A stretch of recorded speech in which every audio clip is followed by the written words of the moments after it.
Olá, meus amigos. Essa é uma iniciativa da DED que nós chamamos de Comunhão no Lar.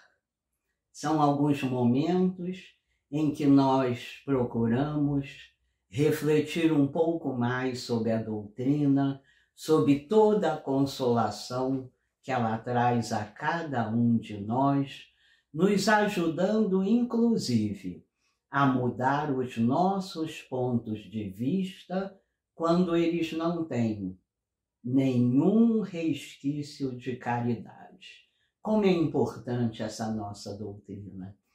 Nós vamos ver lá no Evangelho segundo o Espiritismo, no capítulo 2, Meu reino não é deste mundo, os itens 5, 6 e 7, cujo título é O Ponto de Vista.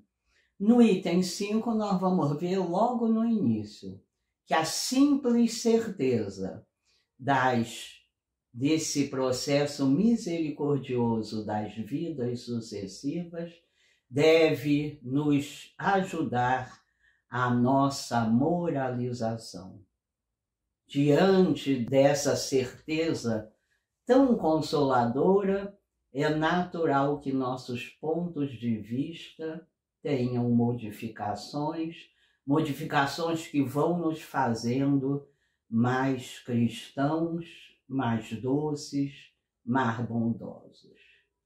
Bendita doutrina espírita. Hoje nós vamos falar um pouquinho sobre os laços familiares, que são variados, mas que são sempre intensos. Nós vamos ver logo de início que no Livro dos Espíritos, na questão de número 775, Kardec pergunta aos seres de luz qual seria a consequência do rompimento dos laços familiares, da própria família. Recebe como resposta o recrudescimento do egoísmo. O recrudescimento quer dizer o aumento imenso do egoísmo.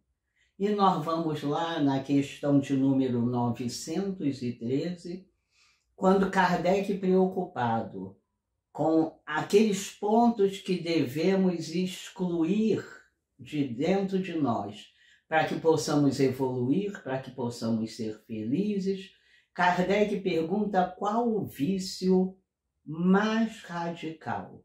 Recebe como resposta o egoísmo. Então nós entendemos agora que os laços familiares, sejam quais forem, vêm nos oportunizar a diminuição do egoísmo, fazendo assim com que, às vezes até sem sentir, vamos nos tornando a cada dia um pouco mais altruístas. É o fim do egoísmo dentro de nós. É o fim do orgulho dentro de nós.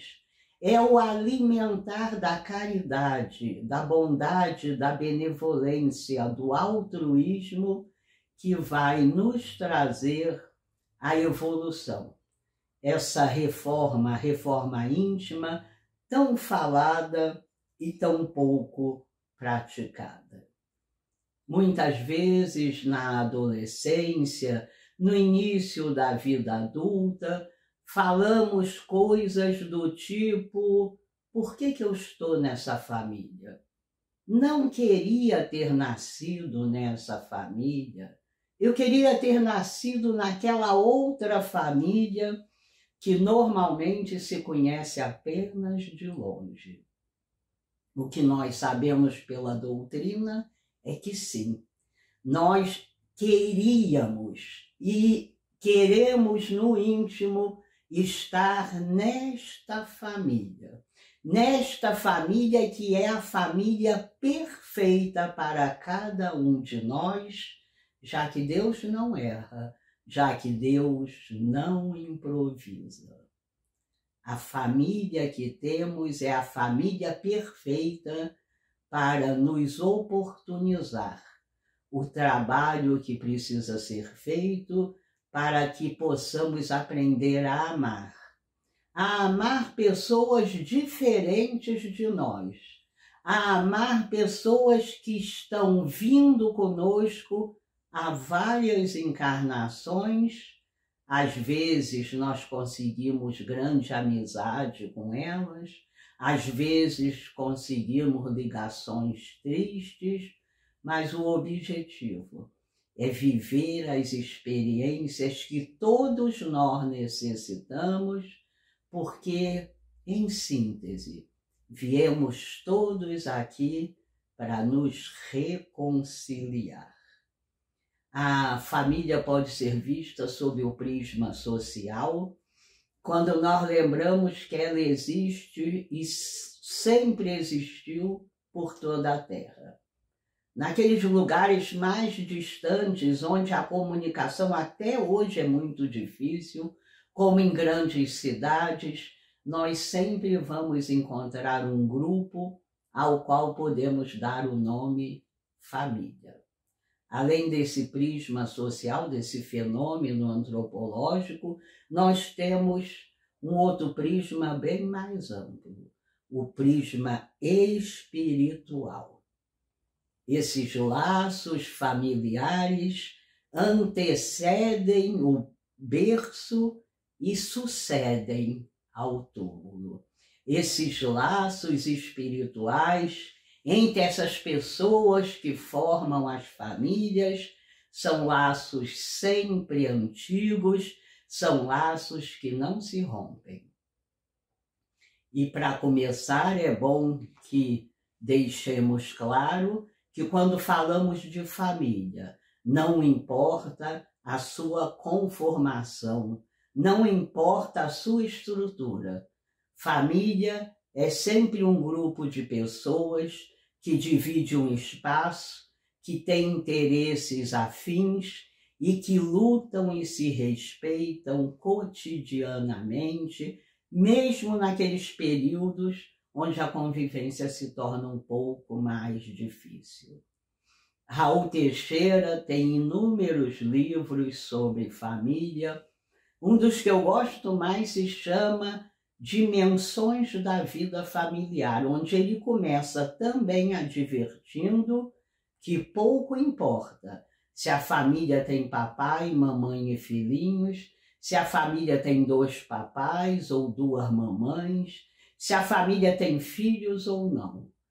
Todos esses grupamentos são famílias, merecem nosso respeito, merecem nosso acolhimento, havendo vínculos sanguíneos ou não. As famílias que se formam são sempre esses grupamentos que são uma bênção divina para que possamos trabalhar o que necessitamos. Todos viemos aqui para diminuir orgulho, para diminuir egoísmo. Não há fórmula melhor ainda de se trabalhar essas 2 dificuldades do que numa vida familiar. Viver em família é sempre um exercício de convivência, um exercício de doação. Vivemos com as pessoas que precisamos, com as pessoas que vão nos dar a oportunidade de trabalhar mais intensamente.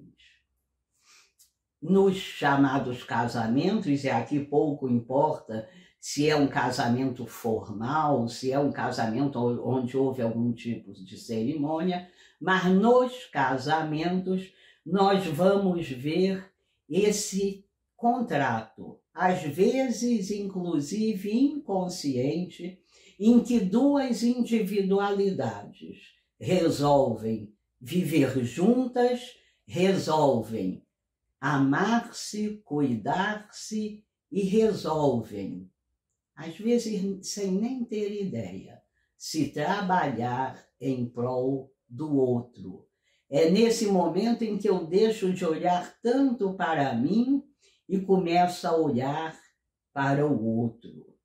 Martins Peralva, num livro interessantíssimo chamado Educação da Mediunidade, ele tem um capítulo sobre casamentos. Faz uma classificação dessas uniões. Nos lembra que há casamentos que ele chama de acidentais.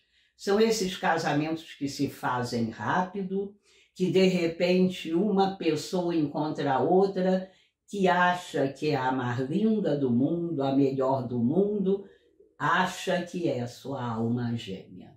Esses casamentos onde quase não se conhece ao outro, onde há pouca maturidade, costumam se desfazer com rapidez. Num segundo momento, Martins Peralva fala dos casamentos provacionais. E nos lembra, é muito bom nos lembrar, que esses são a maioria dos casamentos de um mundo de provas e expiações. Quando se trabalham os dois em prova, os dois em expiação, os dois sabendo que se o outro não é perfeito, eles também não são perfeitos, é uma rica oportunidade de ascensão espiritual. Almas gêmeas ou algemas? Nenhuma coisa nem outra. Dois seres imperfeitos que optam a cada dia por crescer e por se amar. Eu peguei aqui um livro muito interessante de um filósofo antigo, Khalil Gibran.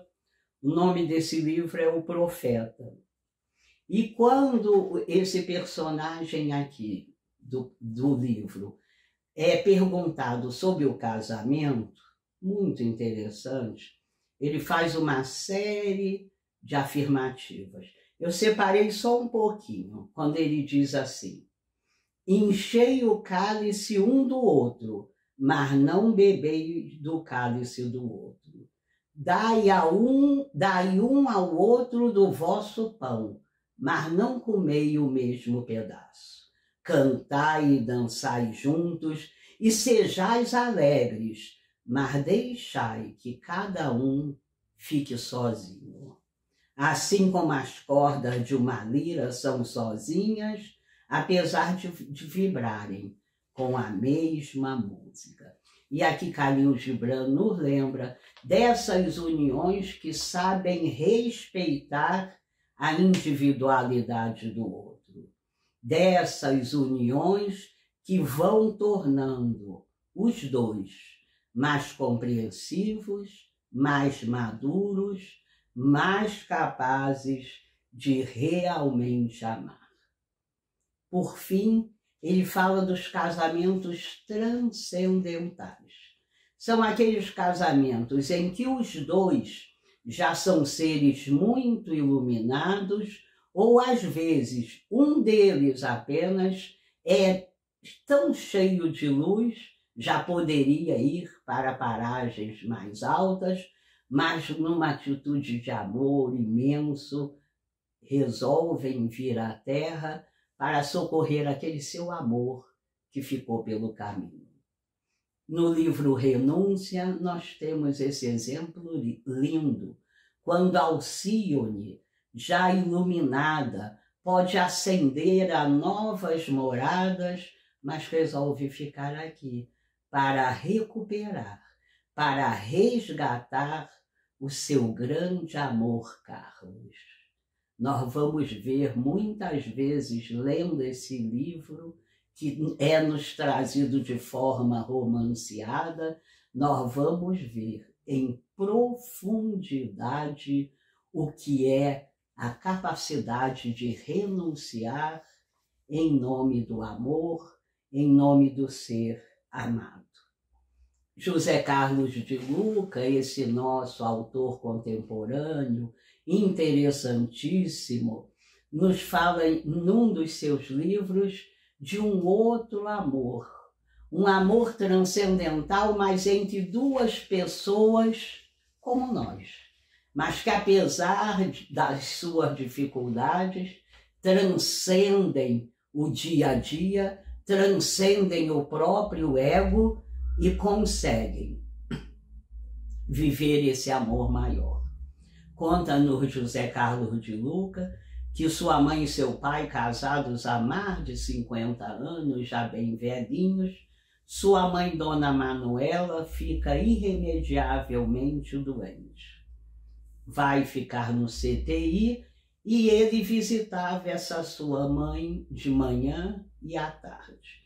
Dona Manuela já não comia, ficava o tempo todo com um respirador no rosto, quase nunca estava consciente, e ele mantinha essa sua rotina de ir de manhã e à tarde vê-la. Um dia de manhã, para sua grande surpresa, Dona Manuela retira aquela máscara, abre os olhos e diz a ele: meu filho, me traga à tarde algumas peras portuguesas. Ele recebe aquele pedido com um assombro. Talvez sua mãe estivesse tendo algum tipo de alucinação por conta da sedação dos remédios todos. E ele quer se certificar: mamãe, você está me pedindo peras portuguesas? E ela diz: sim, meu filho, e elas têm que ser macias. Quando você segurar uma delas, aperte várias vezes com seus dedos e só me traga aquelas que ao apertar se mostrem bem macias. Zé Carlos sai dali ainda em dúvida, mas sua mãe havia feito esse pedido já se despedindo aqui da terra. Ele vai a 2 ou 3 mercados até encontrar aquelas peras macias. À tarde, quando poderia de novo visitar sua mãe, ele coloca no bolso interno do paletó aquelas peras. Chega perto dela, conversa, não fala do pedido dela para ver se aquilo continuava na sua intenção, e ela lhe diz em determinado momento: você comprou as peras? Mais uma vez impressionado, ele lhe responde: sim, mãe, eu comprei as peras macias como a senhora queria. Tira uma do bolso interno, faz com que ela segure nas mãos e ela aperta levemente. Um pequeno sorriso ela esboça. Muito bem, meu filho, muito obrigada. E ele diz: mas mamãe, para que você quer essas peras? Ela lhe responde: eu quero que você as leve até seu pai em casa. Seu pai adora essas peras, tão macias, tão doces, mas está com problemas na gengiva. Então entregue essas peras a ele, dizendo do meu amor e do meu carinho. José Carlos de Luca conta essa história e nos acrescenta a informação de que horas depois sua mãe volta ao mundo espiritual, dando a eles e dando a nós todos esse exemplo de um amor que se faz sagrado porque é um amor que é feito com todo o carinho, com toda a dedicação, com o melhor que nós podemos hoje, no nosso patamar espiritual, apresentar. Então, o amor entre duas pessoas, tenham elas o sexo que tiver, é esse amor, que é uma oportunidade enorme de crescimento. Bom lembrar que as famílias são concebidas antes, muito antes que se formem aqui na Terra. Todos nós já ouvimos falar do planejamento reencarnatório. É antes, é lá nesse planejamento em que as famílias são formadas, em que os membros que vão fazer parte dela aceitam essa nova missão, uma missão que, quando feita com serenidade, com conhecimento, com boa vontade, traz inúmeros benefícios a todos. Somos nós, esses seres, que viemos para cá nunca por acaso, que viemos para cá, mais uma vez, para ter a oportunidade de crescer. Nós, além dessas duas pessoas, temos nas famílias os filhos, temos os sobrinhos, os irmãos, temos uma série de outras pessoas. Mas é bom nós lembrarmos da questão de número 230 do Livro dos Espíritos, quando Kardec pergunta: os espíritos progridem no mundo espiritual? Recebe como resposta: com certeza progridem, mas mentalmente. É aqui, de volta na Terra, que o espírito pode provar que aquele conhecimento que agora tem vai ser colocado em prática. E nós chegamos, então, à nossa família muito antes planejada, e é sempre bom lembrar. Chegamos a ela, mas não saímos dela. Os laços amorosos jamais se rompem. Eles só serão rompidos se forem um dia, se nós tivermos já a capacidade imensa de amar não só uma pequena família, um pequeno grupo, mas a humanidade toda, que na verdade é a família universal. Então, os filhos vêm e no cuidado com os filhos, nós aumentamos a nossa capacidade de doação. Muitas vezes, quando chega o primeiro filho, nós costumamos, inclusive, nos impressionar, nos assustar. Sentimos que, a partir daquele contato com essa criança, a nossa capacidade de amar aumentou exponencialmente. E é para isso sempre que nós viemos. Os filhos pedem, os filhos buscam o amor dos pais. E os pais têm sempre amor a dar a eles, sejam quais forem as circunstâncias. É assim que vamos aprendendo a amar. É assim que vamos ampliando a nossa capacidade de amar. No Livro dos Espíritos, de novo, nós vamos ver na questão de número 166 a pergunta de Kardec. Como o espírito que ainda não alcançou a perfeição, quando estava no corpo, pode acabar de se depurar? Recebe como resposta: submetendo-se a uma nova encarnação. E nesse ir e nesse vir, essas nossas famílias vão se reproduzindo, voltando ao mundo espiritual, vindo aqui, mudando as posições que ora ocupam. Também sobre os filhos, Khalil Gibran, neste livro muito especial chamado O Profeta, nos dá algumas definições. Eu separei apenas um pouquinho delas. Diz assim: vossos filhos não são vossos filhos, são os filhos e as filhas do desejo da vida por si mesma. Eles vêm através de vós, mas não de vós. E apesar de estarem convosco, não pertencem a vós. Podeis dar-lhes vosso amor, mas não vossos pensamentos, porque eles têm seus próprios pensamentos.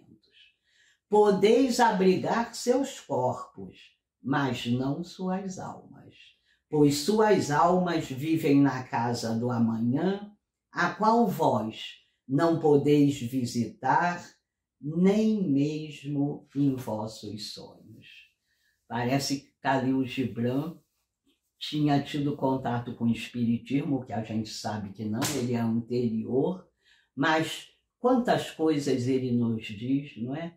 Tão importantes, tão coerentes como a nossa doutrina, como quando ela nos lembra que nós formamos o corpo do nosso filho quando ele tem ligação sanguínea, mas jamais formamos a sua alma, não é? Fomos todos criados por Deus, simples e ignorantes, e viemos inúmeras vezes aqui com o objetivo de aumentar nossa capacidade de amar. A cada vez que chega a hora de voltarmos, é preciso que duas pessoas se juntem para plasmar o nosso corpo físico. Assim, nós vamos lembrando, Deus não erra, Deus não improvisa. A nossa família é sempre a família perfeita e vai depender de nós endireitar os nossos caminhos, trabalhar a reconciliação com aqueles membros da família que às vezes se mostram mais difíceis.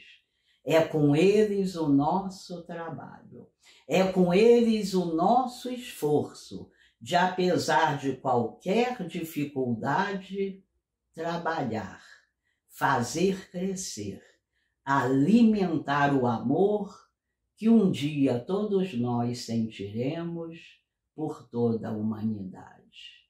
Que sigamos firmes, que sigamos extremamente consolados, porque sabemos que todas as situações, que tudo o que nos acontece é para o nosso bem, para a nossa elevação.